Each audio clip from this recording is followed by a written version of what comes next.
Another day, another FPL pod. Jack, how you doing? Joshua, I'm good, thanks, man. We're back. We're back after a little 2-week break. We're back, baby, and we're back with a baby. You've got a baby. I've got a baby. I'm responsible for another alive human being. God save him.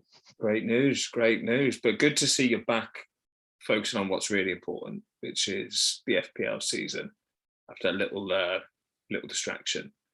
But no, official congrats on the pod from all of us here at the at AFPL pod to you. Oh, thanks. Didn't get any card or flowers from AFPL. No, sorry. No, we haven't got the stationery printed yet. No, great stuff. But yeah, really good to meet him, and yeah, but great to be back podding as well. Exactly. I mean, he's come partway through the season, so he probably won't get a team till next year. But yeah, looking forward to criticising him. Mid-season loan signing. Yeah. Exactly. Yeah, he won't find his feet till next season. No. I can't expect much of him now. But yeah, great to be back. And so we are mid-game week 29, right? We're mid-29. So I guess we'll start. We're talking about how our 29s are getting on. We've still got quite a few players to play each because it is a double. But the big question this week, Josh, is the free hit for 30, isn't it? What's going on? Should we free hit? Are we free hitting? If we do free hit, who should we bring in? And today has also been an announcement of a double game week in 33. So we'll explore whether that influences our decision to free hit this week, right? Yeah, the cat is amongst the pigeons there with that announcement. Yeah, exactly. You said a lot to think about. Does kind of make the decision with 30 a lot more difficult, I think, without coming out. But we're going to cover it. So those are the main points. I think that apart from that, we don't want to start looking any further than that. That's enough to talk about. So just start with 29 and how we're doing, I guess, even though there are fixtures tomorrow, which is Wednesday, and then Thursday. But we can give a little update as to how we're doing now so far. And Jack, happy for me to kick it to you. How are you doing halfway through this game week 29? How am I doing? I'm not doing too great actually this week. So I'd taken a hit to bring in, like a lot of people had, to bring in Spurs players. So I got rid of Gallagher and Burnley, who's injured, for Kulusevski and Doherty. So on paper, that's looking like a decent move because Kulusevski obviously got an assist. Burnley didn't play. Gallagher blanked. But the reality is it probably isn't a great move because I'm sitting on 59 points, so 55 with the hit. Now, I could say that hit's gone well with those specific players, but I've benched Ramsey and Cody, who got 10 and 14 points each, respectively. So I'm not feeling too clever, really, because that really hurts to look at that on the bench. That does hurt. Kane, yeah, so my big thing now, Josh, which we'll talk about, is because I'm not where I want to be rank-wise, I'm about 400k. With 10 games left, I'm really going to play differential and risky now. So I captained Kane this week instead of Salah, who's the most popular. So far, it's not working out because Kane got 3 more points than Salah got 3 more points than Kane. But I'm hoping Salah might start on the bench next week after that injury. Kane's likely to start and hopefully will do well against Brighton, who've been a bit leaky. So yeah, so that's kind of where I'm sitting. So yeah, 59 points, not very pleased. That's me. Yeah, a lot can happen in that one game, I think, especially as you said. Won't take a lot for Kane. If Kane popped off, changes everything. Exactly. I mean, 8 players left to play, including Kane captain, so 9 really. It's like half a game week's gone, isn't it? There's like another kind of mini game week to happen for me. So fingers crossed. What about you, man? How are you getting on? Yeah, I mean, okay. Got a slight green arrow at the moment. 59 points. Like you, tried to bring in some Spurs players to make the difference. Got out Diaz because he's injured now for Doherty. And then Antonio, Sia, brought in Kane. And yeah, a bit disappointed with the Doherty 1-pointer, but, Kane came back with a return. And then, Salah captaincy's doing okay. Martinelli with an assist. Cancelo with the 9 points, he's just a machine. Ramsdale got 9 as well. So yeah, kind of just okay, but like same kind of point to you applies to my team as well. A lot can change, good or bad, with these Wednesday, Thursday fixtures. So yeah, we'll just wait and see, really. Yeah, you just can't call it whether it's good or bad yet, can you? Really, it's very difficult. Everyone's got a different amount of players left to play. There's a few triple captains floating around with Salah. It doesn't look like he's gonna hit the 85 pointer, does it? That he hit when many people tripled him a few weeks ago. But yeah, you never know. You never know. So we'll wait and see. But overall, Josh, it's been a few weeks. You've reclaimed your AFPL throne over me, haven't you? In the overall rankings, you've gone ahead of me. I mean, it just shows that 2-3 weeks can make a massive difference, because I was sat, after your Stormer, I think you put together kind of 6 weeks, was it something like that, of green arrows, or maybe only one red arrow week within that, and you rocked it up to, above me, kind of just, I think you were in the 200 and around 250,000 overall, wasn't it, at one point at the peak? But it just shows that I've had kind of 3 all right weeks. Started off, I think, with the free hit in 28, which went really well. And yeah, just kind of it's all going well really at the moment. But with those doubles that you mentioned at the beginning been announced now, it's just, again, there's going to be so much swing, I think, with these fixtures coming up, with players using chips and taking hits and stuff. It's you can't roll the dice on every game week, so just got to try and hope that it comes your way. So yeah, not getting too comfortable yet. Yeah, I mean, where do you sit on my view of, I think it kind of is time to roll some dice now? Like, what's your aim for are you going to keep playing as you normally would, regardless of what time of season it is? Or will you start to do what I'm doing, which is like look for the differential captaincy or bring in a differential player? I mean, I agree with you completely. Now is the time, game week 30, we're in the last quarter of the season, or about, we stepped into the last quarter of the season. If you are behind, you're running out of games to kind of catch up, especially if you're, more than 100 points behind someone that you're trying to catch, for example. That's a lot to make up. So, but it is a case, me, I'm kind of risk adverse as a manager. It's hard to practice what you preach, even though you kind of tell yourself, it really time is. to be aggressive. And then it's like, Salah captain again, let's go. So, tough. But I think there's different levels, isn't there? Like, you can bring in more or riskier players, more differential players.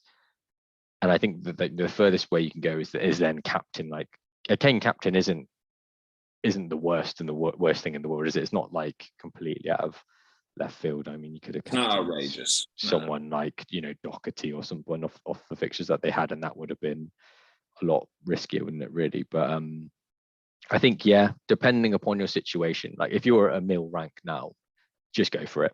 Just get rid of the safety. May as well finish 2 mil. Exactly. Like, no one cares. A mil is as bad as 2 mil, really.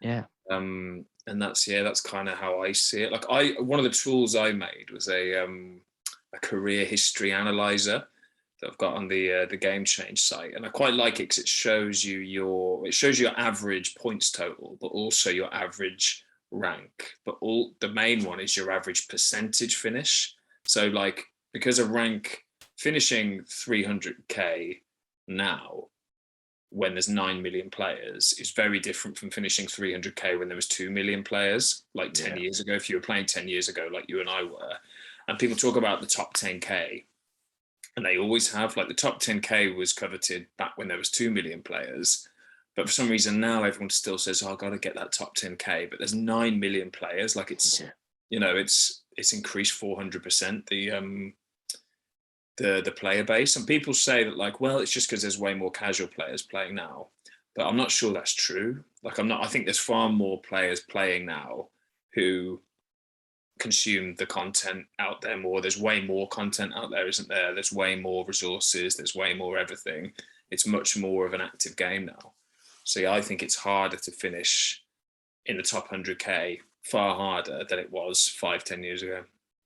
Yeah, and it's not. I think that applies, or that translates then into mini leagues, doesn't it? I think you're like the administrator of our probably most competitive league, and stressful job. Stressful. It is a stressful job, to be fair. Yes. And you recently posted some comparisons and from previous seasons, and the average points at this stage of the season of our current league is way higher than it was in previous years. So I think the standard's just getting like better, isn't it? Like everyone's getting better. Yeah, I remember when I founded that league. Like I think we've been playing 5 or 6 years now, and just like invited our friends in. And I remember just being like the only person who was bench boosting on a double game week at that time. Everyone was using it in like game week 3 because they had itchy trigger fingers, and then 5 years later, everyone's playing it at the right time. Really annoying. But no, it's good. No, it's good. It makes it more fun. People getting better at it makes it more fun and more of a challenge, doesn't it? So exactly. But yeah, just gotta even more pressure. Got to make those right decisions, but keep enjoying that's it why as well. we're here to help you, people. Exactly. That's what we're doing this for, charity. Like, subscribe. So should we talk about? Let's talk about it, Josh. The elephant in the room. Game week 30. It's a blank game week. There's 4 fixtures. Should we start with what are the fixtures, Josh? Can you tell me? Put you on the spot. So you got Arsenal Villa, you got Brentford Leicester, you got Leeds Wolves, and then you've got Spurs West Ham. Straight off the bat, it's tricky, isn't it? That batch. Like I think any of those games could go either way, and that's what makes it hard. Yeah, it's probably the most unbalanced there is Wolves Leeds, I'd say, maybe potentially. I mean, the Arsenal Villa game, sorry Jack, looks quite tempting from an Arsenal perspective, but Villa have been good recently. So I for me, the only one that looks quite unbalanced, purely because Leeds, I know they've changed manager now, and you never really know what you're going to get with that. He hasn't had enough games to know exactly what we're getting, but Wolves have been pretty consistent this year, so that's one that stands out for me, especially just to back the Wolves defense. But the rest, I think you're right, they're quite well matched teams, which is annoying. It is really annoying. There's no like Liverpool Norwich in there, is there, or anything where you can really load up? Yeah, I definitely take your point about Arsenal. I think Arsenal are just on fire, and they've got a good chance against the Villa. But I think Leeds have just still got something about them attacking wise. They got a big win the other day, and the other games are just not. They're not that tasty. But we'll talk about whether or not you should free hit after this, I think. But you and I have both put together our free hit templates without seeing the other person's, I think, Josh, and I'm looking at them now. Should we go through these and maybe talk about the differences between them and just talk about the players that you should maybe target? Have you changed yours, by the way, since I looked at this? I made one change because I literally looked at it and I was like, what was I thinking? So I've changed one player to striker. But all right. Okay. Tell me your team. Let's go through your team and I'll tell you which and we'll talk about it. We critique it. Lovely. So Sarr in goal, I think it's a given. Second highest scoring goalkeeper, great fixture. Yeah. Then defense, Doherty, Cash, and then a Wolves defender. And I think Seiss or Cody, but I would probably back Seiss, I think. Maybe just because of that attacking potential off of corners, but he does get rotated. So how risky you want to be is up to you. Midfield, I've gone Saka, Son, Barnes, Coutinho. And then up front, a 3-pronged attack of Kane, Laka. And the last guy, which I flip-flopped on, is actually I've chosen to back Tony over Jimenez. And that is purely on recent form. We keep saying it, and I'm trying to practice what I preach here a little bit, is when it comes to attackers, form is key. More so than fixtures.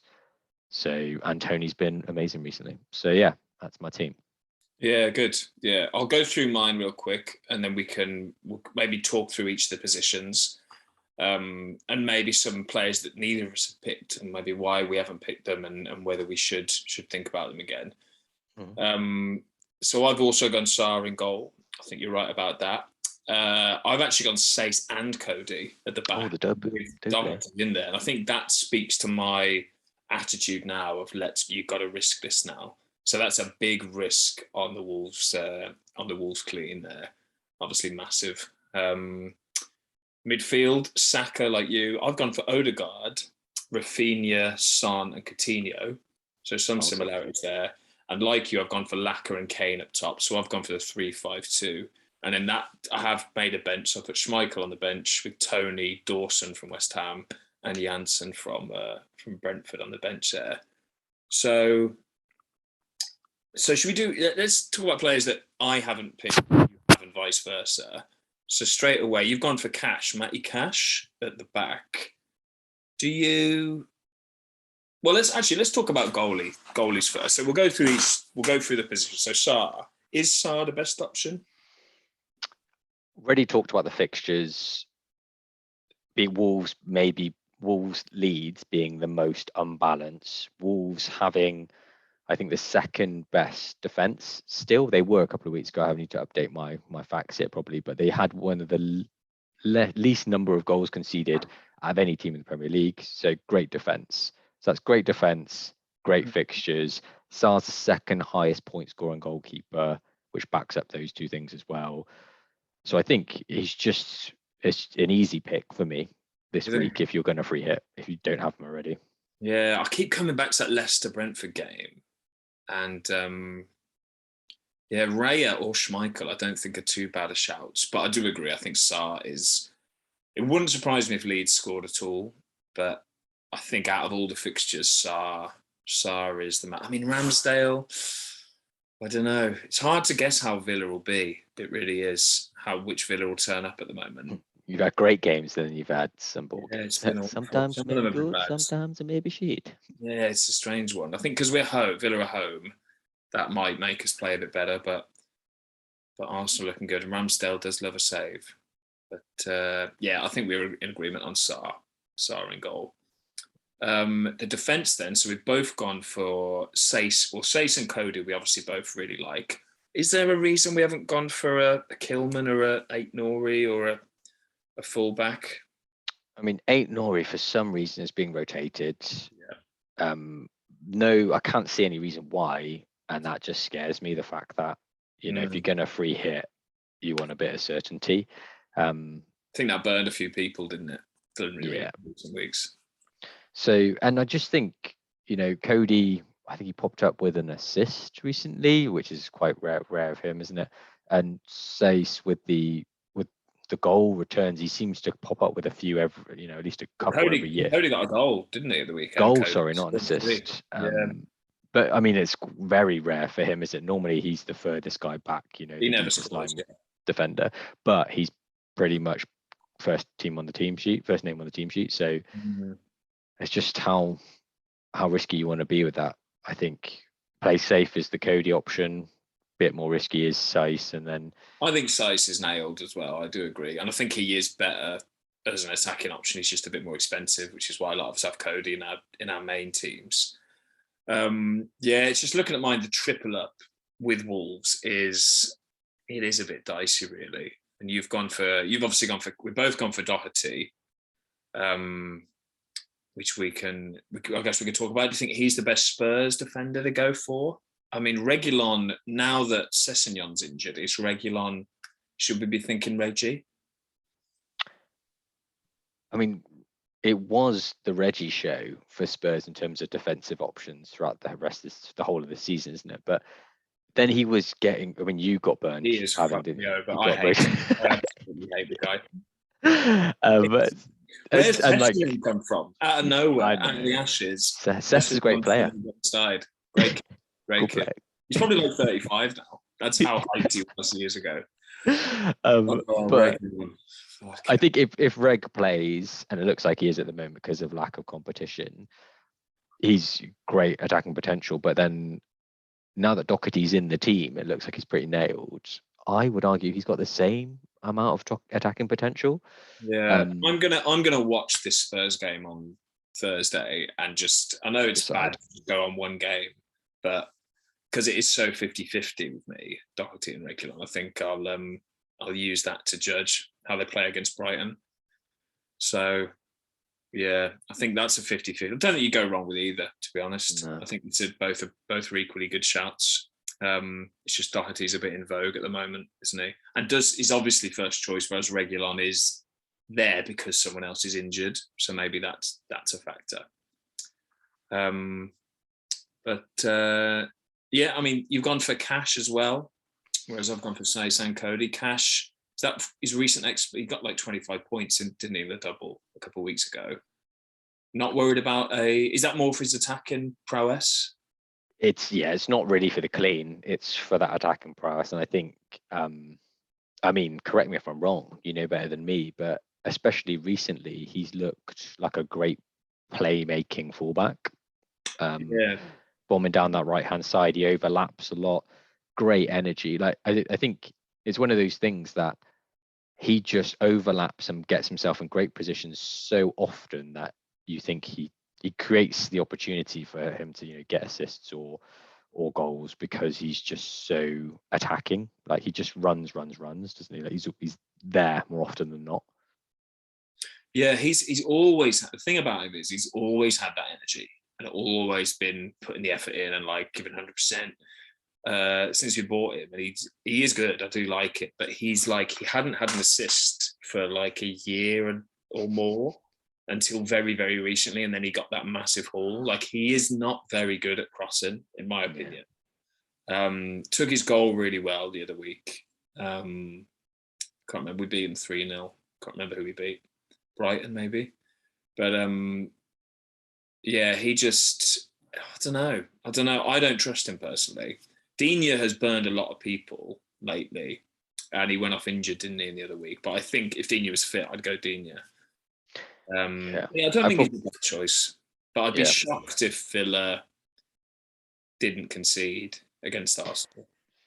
Yeah, I wasn't expecting the clean. It was really because I didn't want to triple up on Wolves defensively, just because I looked into the XG of Leeds in the last 3 games, and I know against Villa it wasn't great, but against Norwich and then previous to that they've had good XG, just not been finishing their dinner. Norwich they did, but yeah, and I think it's although Wolves have got a great defense, I don't think Leeds are not going to push. We know that they're such an attacking team. They'll get chances. It's tricky. Yeah, I think going 3 Wolves might be a bit of a mistake. I do think an Arsenal defender could be decent. I mean, a Gabriel, they look really solid, White and Gabriel together, and obviously Ramsdale in goal. And Villa are feast or famine, so it's just that whether you want to risk Villa having a bad day or whether, I guess a general point, isn't it, on these free hits, it's whether you want to hedge your bets and say, have a Villa defender, but also an Arsenal attacker, or do you go tilt and go all in on certain teams, effectively predict the results and have certain teams defending and have your attackers from other fixtures so your defense don't concede. It's whether you hedge it or not. And I think if you're attacking rank, you shouldn't go for that hedge because that limits your ceiling. Whereas if you want to attack rank, you could be completely bust. You could get the results all wrong, or you could completely feast. But yeah, anyway, it's tough. And again, because these fixtures are so hard to call, I think. So there it is. Midfield, moving on to the midfield. We've both gone Saka. I've also gone for Odegaard from Arsenal. We've both gone Saka. Do we just love Saka? Is he the best Arsenal option, do you think? I think, yeah. Bottom line, yes, but only just, I think, because Martinelli has been good, but maybe less consistent. Odegaard has been great recently as a playmaker and goal scorer, but he's just plays that little bit deeper. So I think like Saka is the best of both worlds there. He sits between them really, isn't he? Like he's a bit of a bit of an all-rounder, bit of a playmaker, can score goals, can get assists, but maybe not quite as attacking in starting position as Martinelli.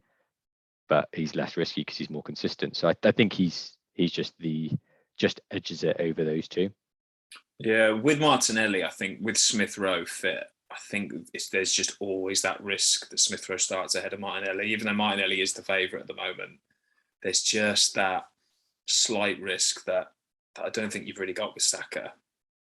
I actually didn't think Saka was that good watching the game the other night, even though Arsenal smashed Leicester. I thought Saka was actually not as good as Martinelli, but I think Arteta loves him and the fans love him, and he is class. He is good, isn't he? And that backs your comment as well with Smith Rowe, because Martinelli was playing better than Saka, and yet he was taken off at like 70 odd minutes to bring on Smith Rowe, because Smith Rowe plays off the left side. So yeah, I mean, Smith Rowe's too good to be benched forever. You'd think like he just won't have it. So yeah, I think so. I agree. The Saka's the no-brainer call there. But I think Odegaard, I know you made a good point about him playing deeper. But he's got the most, I saw a stat, and he's got the most, I think it's just within Arsenal, but he's sort of number one in all the stats in terms of chances created, XA, XG, like all of the good stats that you want to see a player in. And just eye test wise, he's like, I don't know, I've never really noticed him before, but watching that game, I was like, God, this guy is class. Like, he's such like a nimble, great touch player that's kind of thinking on a different level to the other players on the pitch. I think like his little the way he moves his body and little touch to the ball are just so good. He's like basically brimming with confidence, I think. Yeah. And I think he'll make mincemeat of the Villa midfield. McGinn and Douglas Luiz, I think they'll struggle to handle him personally. So yeah, I've gone for him over. So we both picked Coutinho and Son.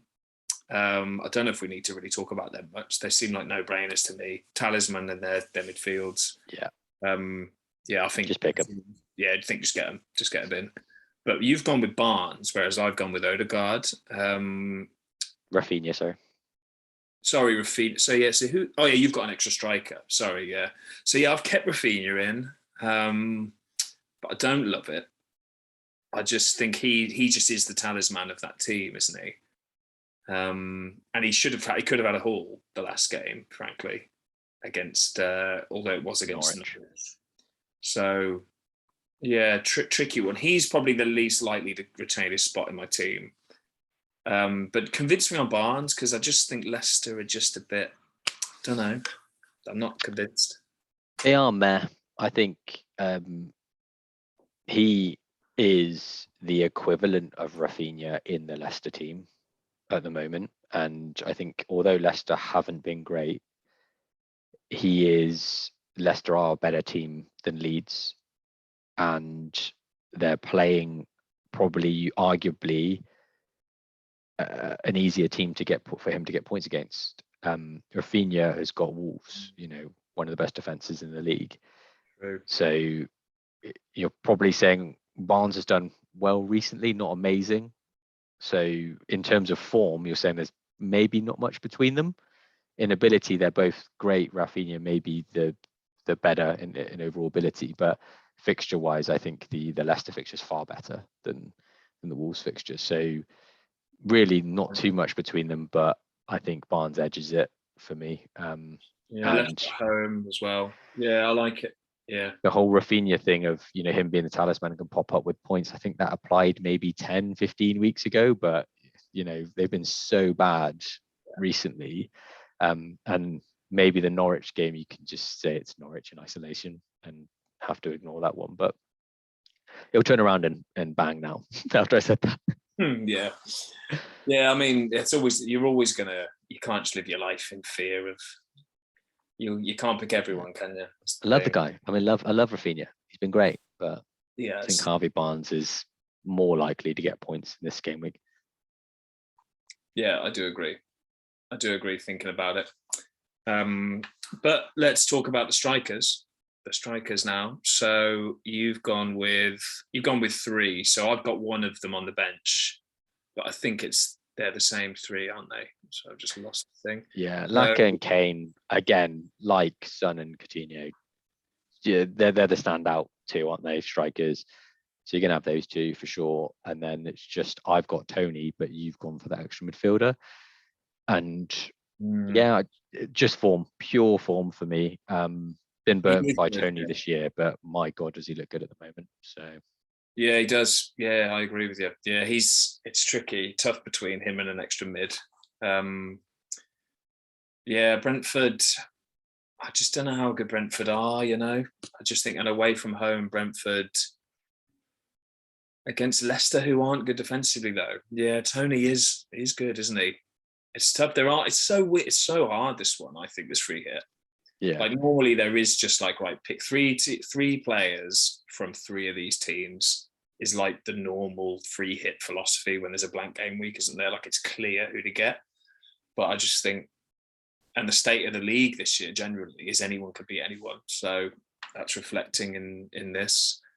But yeah, and generally, I think I didn't maybe do it purposefully, but looking at the balance of my team, I've only got one team with a triple up. I think that probably reflects how close the fixtures are, because, and that's only Spurs with Doherty, Son and Kane, and that's probably because Son and Kane are nailed, and actually, Doherty's one of the more decent. But I didn't want to triple up on Wolves, and I wasn't overly, keen on tripling up on anyone else because the fixtures are tough. So yeah, it's two for the rest of them. I mean, there aren't many fixtures as well, so it's not a lot to play with, is there? No, very true. So who would you say, Josh, are the must have? So say you're not on a free hit, and you're looking to maybe cover the big boys that are going to be on people's free hits with a transfer or hit or 2. Or if you're playing your free hit, who do you think are the must haves on that call? Comes back to that fixture difficulty thing, because actually, the first names on the free hit for me were the Wolves goalkeeper and defender. Speaks volumes. Like more so than the Spurs boys. Yeah, because I think West Ham are tough, and I think we have to factor in now at this point of the season who people are playing in terms of where they sit in the league and what they're fighting for. Because Brighton were great 3-5 weeks ago because the beach, don't they were and they are they're on that beach now, and then probably they're a bit lost. They've got nothing to fight for. Spurs and West Ham have something to fight for, and so they're both going to go at it full tilt. And what that normally brings is just a tight, edgy game, which is hard to call. So I know what you mean. Like Kane's been amazing recently. Son's been also good. So, and I would captain one of those most likely, but they were not the first names on the team sheet for me. That's interesting. I think it's suicide going out with Kane this week. Like you'd be crazy to, if you haven't got Kane, find a way to get him in, free hit or not, would be my advice. Because he'll be easy with no Salah there. He'll be the most captain player, and Son isn't too far behind, really. I mean, Son is just brilliant, isn't he? He always just plays second fiddle, doesn't he, in our minds when Kane's on fire. But he's just so good as well, isn't he, Son? So yeah, mad. Yeah, captaincy then. Would you go Kane over Son? Yeah, Kane. Just penalties and recent, I think, goal involvement is better than Son's, but I would not be surprised if Son outscored him. No, but just on recent form and because of the pens, I'd go Kane. Yeah, I mean, just to I agree. And to touch on some players we haven't mentioned, so I know quite a few people are talking about Danny Ings and Watkins from Villa. What are your thoughts on them? We've got a mutual friend, Timmy. He might be listening. So shout out to Timmy if he's listening. He picked Ings the other day, and I picked Watkins. And I was like, messaged him saying, "Why are you picking Ings? Looking for he's a Villa fan like you." I was like, "What's this inside knowledge of why Ings is better than Watkins?"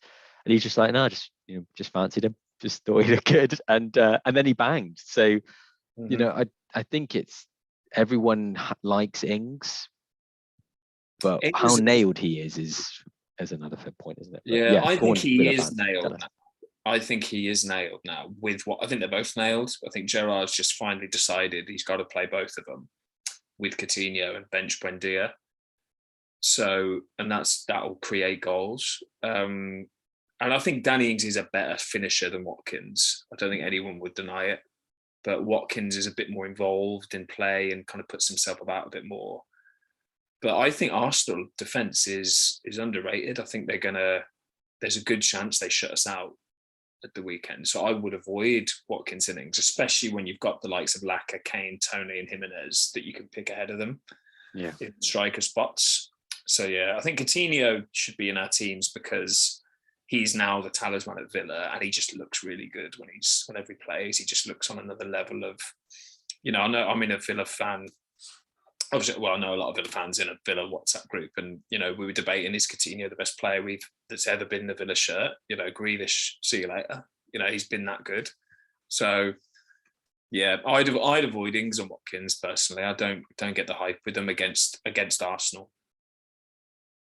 Yeah, sound logic, isn't it? Really. Part of the reason why we're only going with Coutinho is because he's, as you said, because he's so good, and I've gone with Cash mainly because I don't want to triple up with Wolves. So it was a kind of consequence of that. So I can agree. They're great picks, but not a great fixture. Yeah, sure. And then there's Kulusevski, who was a big transfer in for a lot of us this week because of mainly a lot because of his price, but also he's looked really good. Would you consider him with maybe Son and Kane, like going triple Spurs attack? For sure. I mean, really, now you say it, I don't see why you wouldn't do that. But I think part of the reason why we both went Doherty is because there aren't too many other standout defenders as in individual players that come to mind when you're looking at this. So when you're building a team here, we've both gone for 3 at the back, and I think that shows there aren't that many defenders, and we picked this almost the same defenders, and I went a little bit like kind of differential with Cash. So I think it's a case that Doherty's in there because there aren't many other options. So that blocks you from Kulu. Yeah, blocks you from Kulu. But that said, I won't be surprised if he's looked great. I mean, you brought him in, and he is looking very, very lively off that right hand side for Spurs, isn't he? So he is. Yeah, I think, mate, there's a very, very small chance he gets benched for Lucas, like rested for Lucas in a game. Would be my only caveat with him.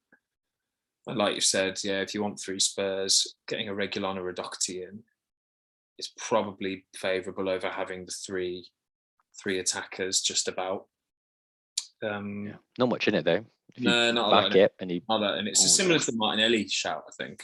Like there's just that tiny bit of doubt there that might stop you bringing him.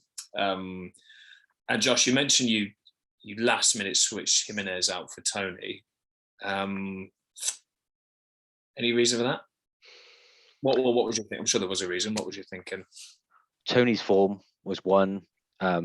Wolves' lack of bites in attack is another, and Jimenez's maybe lack of form is probably the third argument. Now, you want to pick him because of that fixture or the imbalance of that fixture. Saying Wolves, are probably playing the weaker team in Leeds, so that's that kind of imbalance there. But Wolves aren't great going forward, so I've got confidence in their defence, but that's why I swapped him out. Like he almost went in by default, thinking, "Oh, you need to triple up Wolves here because Wolves are going to be great against Leeds." But didn't like the look of him in the team. Tony looks far better. Yeah, fair. Jimenez is sort of famous, isn't he, for never scoring more than 1 goal a game. Like he just never gets a double-digit haul, but he's so good at just getting the one. Yeah, and that kind of sums Wolves up. Like I feel like there's a lot of 1-0 wins for Wolves, a lot of 2-1s type games, and he hasn't quite looked. He's not back to his full best, is he yet? Jimenez. He's gotten a lot better, but he's just not quite there. I'd agree with that. I don't think he's a terrible call at all, but a bit like with the Villa strikers, there's better strikers out there to pick this week. Although saying that, Josh, that's quite a nice little segue into what I've done for we've kind of stopped talking about them on the pod, but I'm still running the old XG11. Yeah, boys. Bless them, they're not having a great year. They're not having a great debut season. But what's fun about them is when a free hit week comes along, I can pick a free hit team purely based on XG data. And it's interesting to see what comes out. So the XG data I've done is since the start of February till now, players from these teams with the highest XG, and that includes defenders. So none of the goalies had XG, so we're just stuck with Sarr because I think he's the best pick. But across the back three, the three defenders with the best XG since the 1st of Feb, so recent XG, are Gabriel from Arsenal. Ooh. You've got Doherty in there, so we've picked Doherty. And then Struijk from Leeds. Interestingly. So he gets, so like every Leeds player, they just bomb forward and leave gaps at the back. But yeah, interesting seeing Struijk there. So Gabriel, Doherty and Struijk. You've then got Rafinha. So Rafinha is in. Heung-min Son, no surprise. James from Leeds. So he's been playing up front, hasn't he, James? But now Bamford has returned. I don't think we'll see that now. And the other lad, the young lad's actually started to score. Is it what's his name? Gerhardt. Gelhardt. He seems to be stepping up now. So I don't think we'll see James go forward. So I don't think he's a good pick. But Coutinho's also in there. So it's a 3-4-3. Coutinho and Son are both, the XG data backs up them as picks, basically. And then the front line is Harry Kane, no surprise, highest XG amongst anybody, including the players who aren't playing this week, so including the Liverpool guys. Tony's in there, so that backs up his form. And then Jimenez is also in there. So Jimenez actually beats Lacazette and beats any of the Villa strikers for XG. And then I should also mention the bench is Souček and Dawson. So Dawson, the West Ham defender, does look good from corners. Souček pops into pockets, I guess, and gets pot shots away. And then Matty Cash, probably from that one game where he absolutely banged, has inflated his XG. So yeah, it was interesting putting that together because a few interesting takeaways are there's a lot of Leeds in there, despite how bad they've been, and very little Arsenal. So Saka, Odegaard, Lacazette, nowhere to be seen. So I thought that was quite surprising, really. In a way, it kind of backs up our instinctive picks like Coutinho, Son, Doherty, Kane, but also seems to suggest that maybe we're putting a bit too much emphasis on the Arsenal picks. I'm not sure. Bar Gabriel, who's the highest defender for XG in the whole game. Yeah, no, that is interesting. Good to see, like, especially from an attacking point of view. I think the Leeds too. I mean, it would be controversial to pick a defender purely on XG, wouldn't it? So the Struijk thing. You can just say that's that. And then James, because he's now probably not going to be playing up top, you can probably write off that. So, but Rafinha, definitely to be considered. Yeah, he is the main man, isn't he? I mean, yeah, we could maybe compare him with Barnes. So if I just go to Understat, people use that FB Ref a lot now, don't they? I haven't actually looked at FB Ref. I'm an Unstat man. I'm an Unstat man. Yeah, I don't know why it's not as good, but who knows? It serves its purpose for us, doesn't it? Exactly. So exactly. Who are we comparing? Barnes and Rafinha. Rafinha, right? For Barnes and Rafinha comparison. So since the start of Feb, say, so that's a good chunk of game weeks, but not too far in the past that it makes it pointless. So yeah, Rafinha's got 2.8 XG, Barnes 1.21. But Barnes has played. So Barnes has only played 5 games in that time, and Rafinha's played 8. So maybe that isn't the best comparison. But Barnes is 1.21 in 5 games, and Rafinha's 2.8 in 8 games. So that's per 90. Here we go, per 90 is better. So yeah, it's not too much in it actually. 0.4 for Rafinha and 0.3 for Barnes, but XA per 90 is 0.27 for Rafinha, 0.14 for Barnes. So it does seem to suggest Rafinha's better in the purely X stats. What's actual returns since the beginning of? Good question. So I just that doesn't tell you actual. Oh no, goals and assists. So in goals and assists, you're right. So Barnes is winning. So 1 goal and 2 assists, whereas Rafinha's 1 goal, 1 assist. Yeah, there's not much in it though, is there? Is he just wasteful, Rafinha, though? That's with far more minutes, though. So he's either wasteful or he's got a shit team around him, which maybe both. Maybe both, yeah, tricky. And the fixtures are, so yeah, Leeds have got Wolves away, Leicester, Brentford at home. So yeah, actually, I think looking at that, Barnes might be the better pick. Just though, again, it's one of those things, isn't it? Splitting hairs. Yeah, change to. But good. But yeah, I think that covers the free hit stuff, Josh. I think we've covered some good stuff there. I guess more broadly, moving on to our plans, the question is, do we actually play this free hit now, especially considering the double game week 33 announcements? So do you want to go through what those are that happened today? Yeah, well, you actually corrected me in our pre-pod chat. Because the announcement is in 33 that there is a full run of doubles, so all 10 teams. However, you clarified to me that obviously that is dependent upon how the FA Cup fixtures go in game week 30, and the teams that make it through, who are likely to be the sexier teams, the teams that we've got assets from, are the teams that aren't going to play in that 33. So and could not double, for example, and there's even some blanks thrown in there potentially, which is mad. So yeah, that's it. So it's likely. So just to fully clarify the scenario, so 5 teams will definitely double. So Brighton, Burnley, Leicester, Man U, and Newcastle definitely will double in 33. Depending on the FA Cup results, Arsenal, Chelsea, Liverpool, Man City, and Southampton may not double, and actually probably won't double, because that relies on, I think, Chelsea, Liverpool, and City winning. Does it in the FA Cup, or maybe just Chelsea and Liverpool? And City, I think. So yeah, so essentially, it's not going to be. It's very, very unlikely that those last teams I mentioned will lose in the FA Cup. Yeah. So yeah, and those, and also depending on FA Cup results, Villa, Leeds, and Wolves could blank if Liverpool, Chelsea, and Man City win in the FA Cup quarters. Then Villa, Leeds, and Wolves will definitely blank. So yeah, it's easy to look at the fixtures and be like, oh my god, it's the biggest double ever, but it won't be. Essentially, it really won't be. And those FA Cup games that do get pushed back will play in game week 36, which will be a big double, and typically is the biggest of the year. So that's that. Are you playing your free hit, Josh?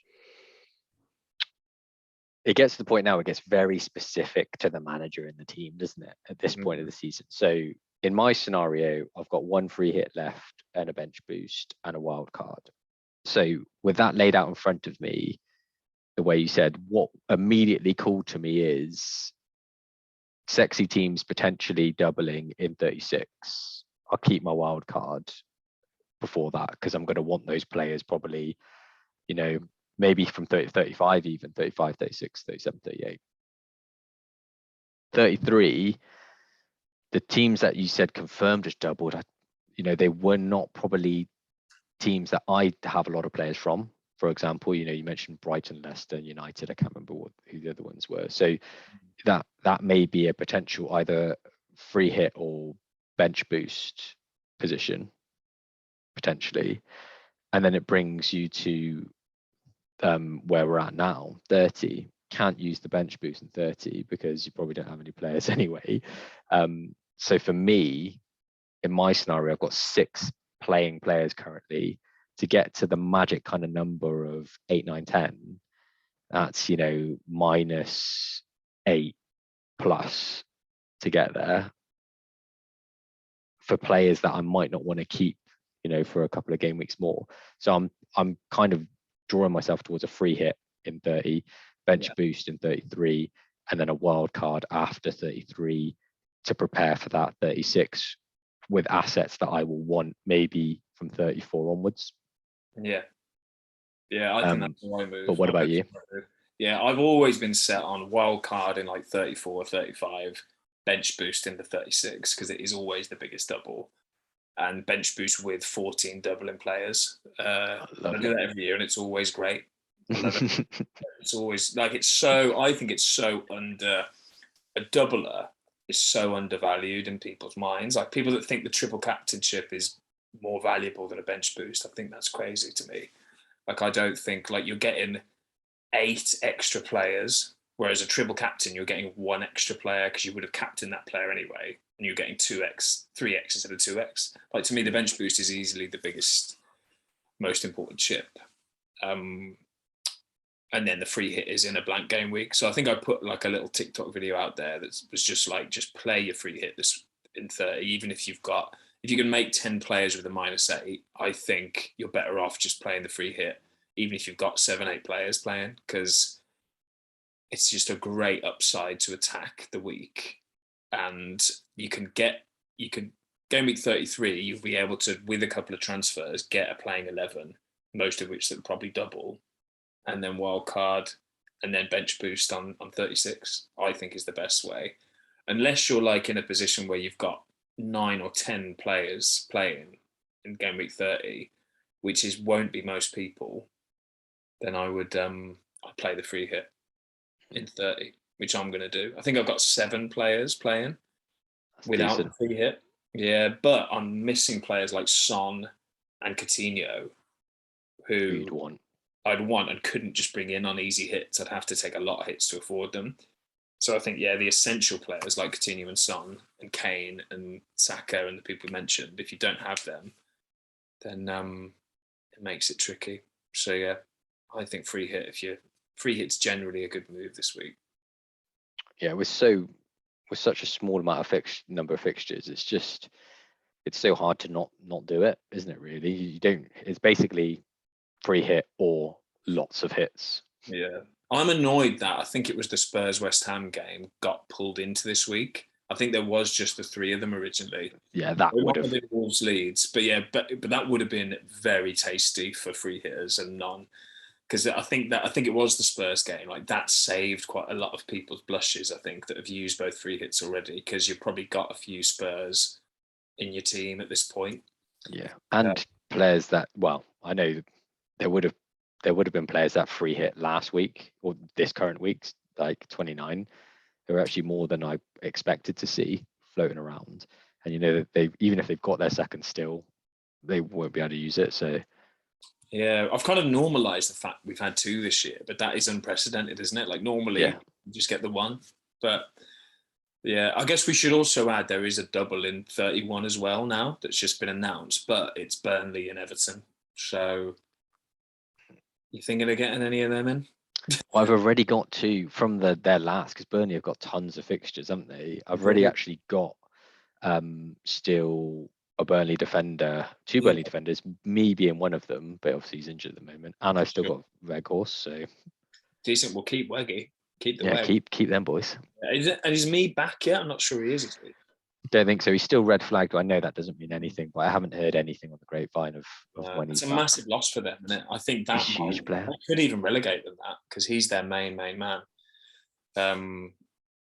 Yeah, but yeah, I got rid of him this week for 1 point to Doherty. So thanks a lot, Ben. Damn it. Yeah. So there we are. So I guess we it sounds like we're both set on the free hit, pretty much, which is exciting. That is exciting. Let's see. We can review after the game week and during the next pod how much it changes from our templates. Yeah. If Spurs have a stinker against Brighton, I mean, that we're dead. It could flip it all for me. And who else is playing in?